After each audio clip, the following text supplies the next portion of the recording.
Welcome to சிட்டுக்குருவி kitchen. இன்றைக்கி நம்ம கோவக்காய் ஃப்ரை எப்படி பண்ணலான்னு பார்க்கலாம். அதுக்கு 1/2 கிலோ கோவக்காய் எடுத்திருக்கேன். ஒரு காயை 4ஆக கட் பண்ணி எடுத்து வச்சுருக்கேன். தேவையான அளவு உப்பு, காரத்துக்கு தேவையான அளவு மிளகாய்த்தூள், 1/2 ஸ்பூன் சீரகத்தூள், 1/2 ஸ்பூன் கொத்தமல்லி தூள், 1/2 ஸ்பூன் கரம் மசாலா, 1/2 ஸ்பூன் மஞ்சள் தூள். வாங்க நம்ம இப்போ கோவக்காய் ஃப்ரை எப்படி பண்ணலான்னு பார்க்கலாம். வானல் வச்சு வானல் சூடேறினதுக்கப்புறம் ஒரு 2 ஸ்பூன் எண்ணெய் விட்டுக்குங்க. எண்ணெய் சூடேறின உடனே 1/2 ஸ்பூன் மஞ்சள் தூள்,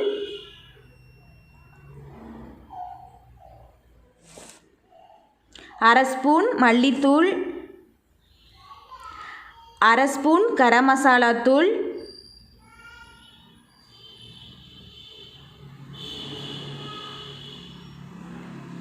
1/2 ஸ்பூன் ஜீரகத்தூள், காரத்துக்கு தேவையான அளவு மிளகாய்த்தூள் போட்டுக்குங்க. தேவையான அளவு உப்பு.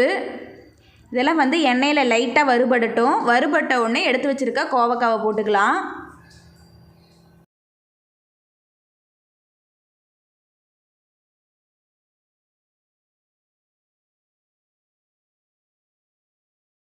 மசாலாலாம் எல்லா பக்கமும் கோட் ஆகிற மாதிரி நல்லா பெரட்டி விட்டுக்குங்க.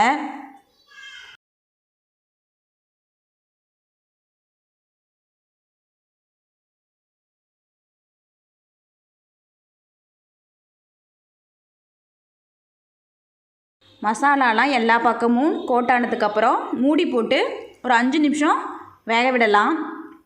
லோ ஃப்ளேம் இல்லைனா மீடியமே வச்சுங்க. ஹை ஃப்ளேம் வச்சுக்காதீங்க. ஹை ஃப்ளேம் வச்சிங்கன்னா அடி பிடிச்சிக்கோ.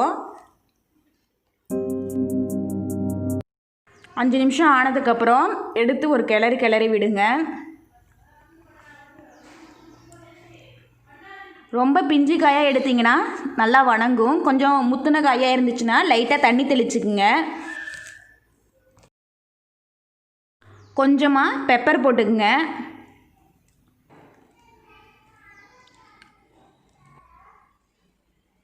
பெப்பர் போட்டு நல்லா எல்லாத்தையும் கிளறி விடுங்க. கிளறி விட்டு மறுபடியும் ஒரு 5 நிமிஷம் மூடி போட்டு வேக வைக்கலாம். பிஞ்சு காயாக இருந்தால் சீக்கிரம் வணங்கிடும். முத்துன காயாக இருந்தால் கொஞ்சம் ஒரு 5 நிமிஷம் லேட்டாகும். தண்ணிலாம் தெளிக்க தேவையில்ல. 5 நிமிஷம் ஆயிடுச்சு. இங்கே பாருங்கள், காயில் நல்லா வணங்கிருச்சு.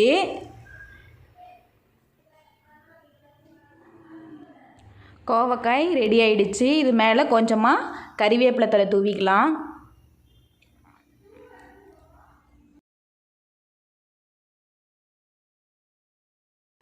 இதை ஒரு பிளேட்டுக்கு மாற்றிக்கலாம்.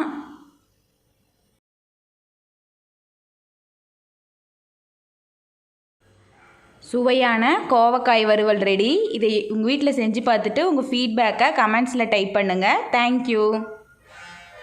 உங்களுக்கு பிடிச்சிருந்தா லைக் பண்ணுங்கள், ஷேர் பண்ணுங்கள், கமெண்ட் பண்ணுங்கள், சப்ஸ்கிரைப் பண்ணுங்கள். மறக்காமல் பெல் பட்டனை ப்ரெஸ் பண்ணுங்கள்.